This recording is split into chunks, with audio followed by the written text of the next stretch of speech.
Gentlemen, ladies, and anyone in between, I welcome you all. And I swear, there is a point to today's video. I'm not entirely sure what it is yet. We'll get to it. But it has to do with, if you like nice things, it has to do with Gomexus and aftermarket handle knobs that are designed to fit multiple reels. It has to do with Daiwa. It has to do with Shimano. And what I would give to have an extra 5/100ths of a millimeter in added girth. So yeah, as you can see, we have a knob that's spinning. It's not even on its proper axis to spin as free as it should, and it still gets a crazy amount of free spool. So we have here is a Gomexus titanium knob. They sent me a bunch of stuff. So did the company Roro. This video isn't necessarily about them. If you want to buy the Gomexus stuff, I'll put links down below.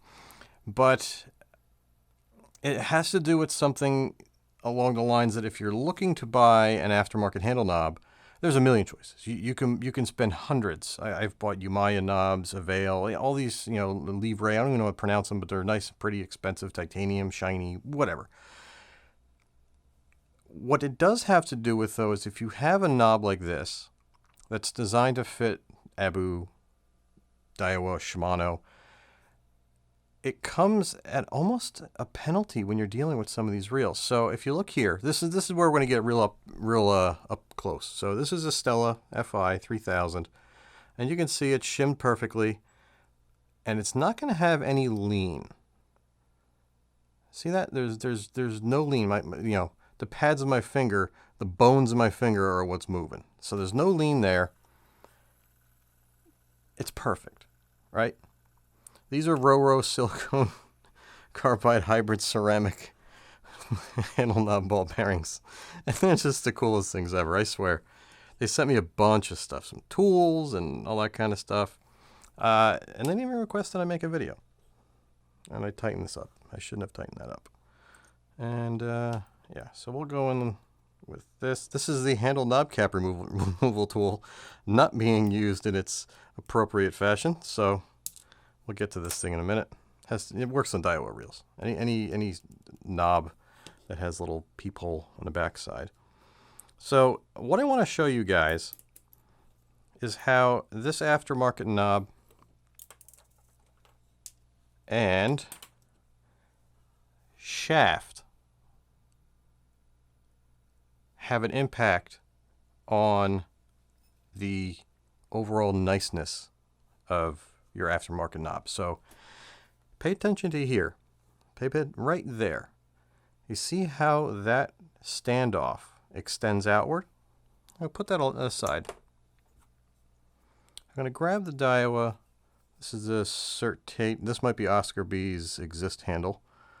And you can see here, looking nice. Almost perfectly shimmed. I'd probably remove the shim, but there's no lean. All right? Because I've been playing around this for a while. And I'm not going to make any bold claims that I'm the king of handle knobs. You all know that I am the king of handle knob bearings. If it doesn't have 6 in each knob, I don't want anything to do with it. But in this case, since we got titanium knobs and wood knobs and knobs that look like rims, we'll make it an exception. I'm kidding, of course. So, why was I waving around Chinesium calipers talking about 5/100ths of a millimeter? I'm going to get that out of the way. We don't want to lose that screw. Okay. I swear there's a point to this video. I'm going to make it one of these days. So, if we look here, and hit that like button, because I don't think you guys have any clue how hard it is to get the caliper to register 5/100ths of a millimeter. See that right there? What do you got?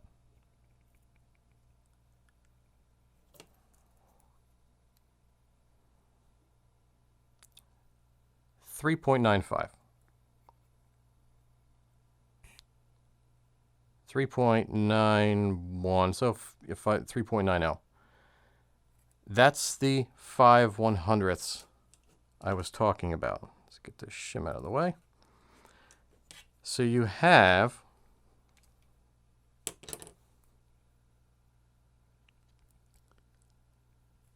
a larger diameter section of the mount for the stem.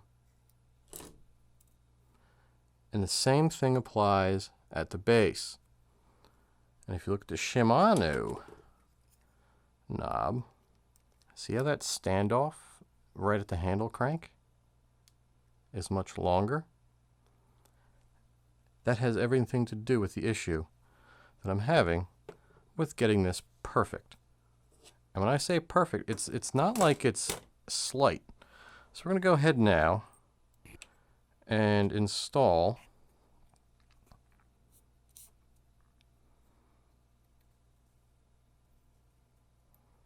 the knob.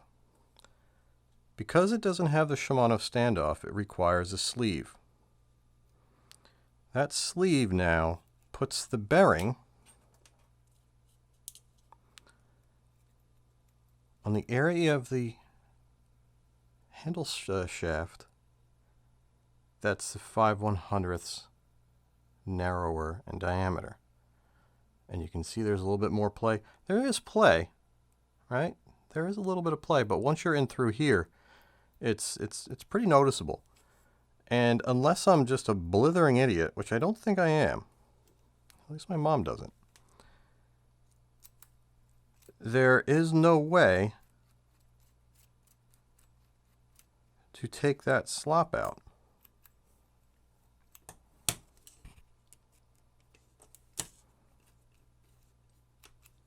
Let me get this off camera so I could actually see it down in there. All right, now it's shimmed perfectly, right? There's no in or out play.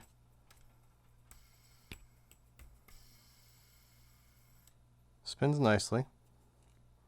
But now look.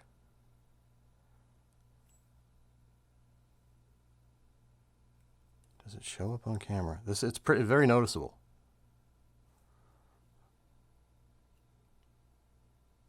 See how it, yeah, there you go. You could definitely see that there. That play is a result of the design of the handle knob not being able to seat the bearing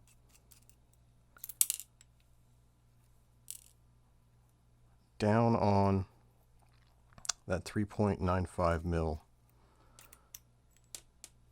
axis.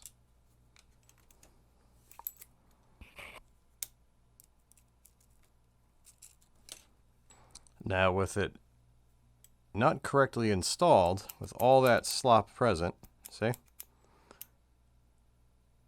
There is no more play.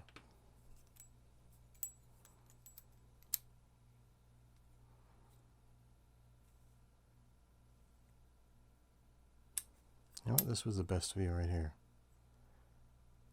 See? None. It's in and out like you don't even want anything to do with that.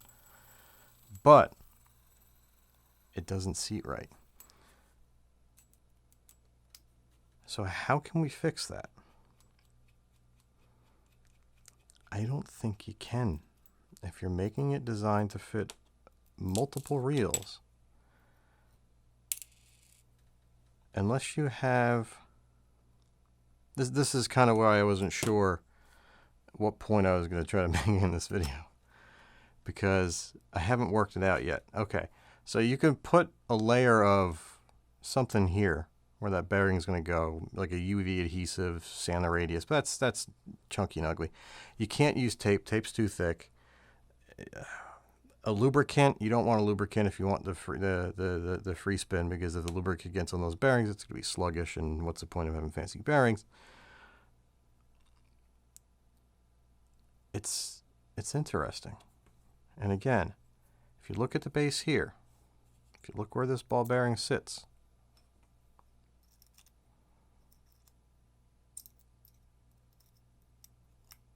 all right, the bearing has to go in that pocket. With Shimano, it's not that big of a deal. The handle shaft has to be able to fit through there, and you can't get a shim over this and then fit securely here, so going from the other side doesn't work. The only thing I think they can do with this style knob make this 2 separate pieces, a different one designed for the base, and have them thread together, and you wouldn't be able to see have the thread joint be like right around here, or just, you know, that way they don't have to worry about redoing something for this titanium portion. That way you don't really see the joint. Otherwise, I think that's your only way.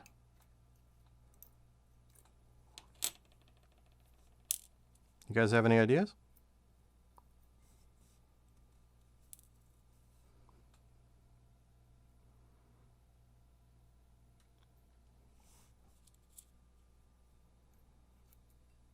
Again, I like the Gomexus stuff. I really do. I really do. I like the value they bring. I like the styling they bring. Everybody in saltwater loves their stuff. They always, like, I know the bass guys and the fanatical guys are, you know, they're on Hedgehog. They're not looking at Gomexus when they actually should, because they make a good product.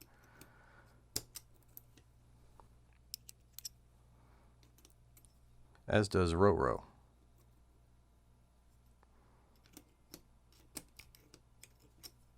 Is that in there? Yeah, it's in there. So yeah, yeah. Oh, by the way, this is the Roro handle knobs for the my Steves.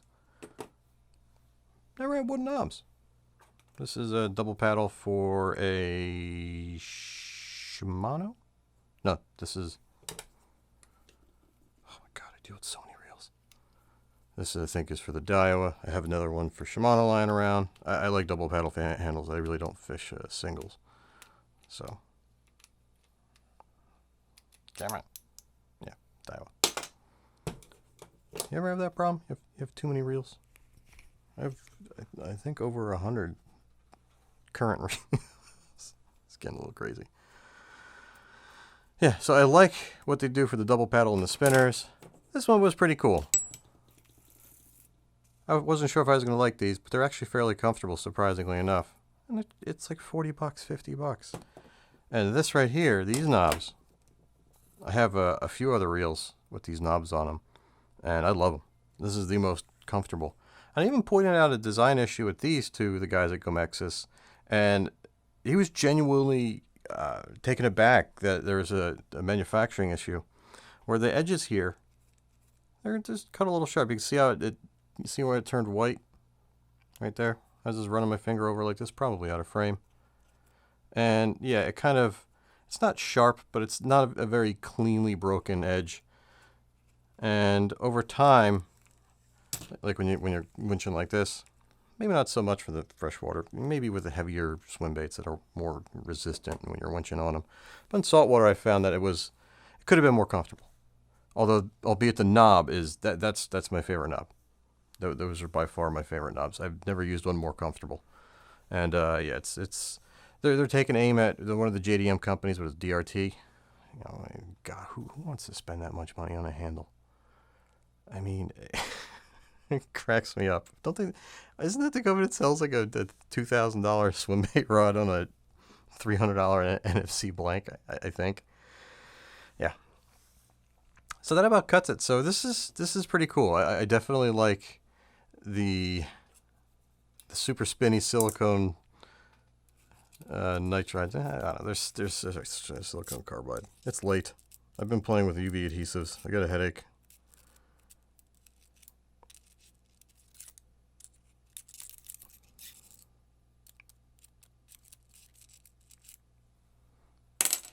So yeah.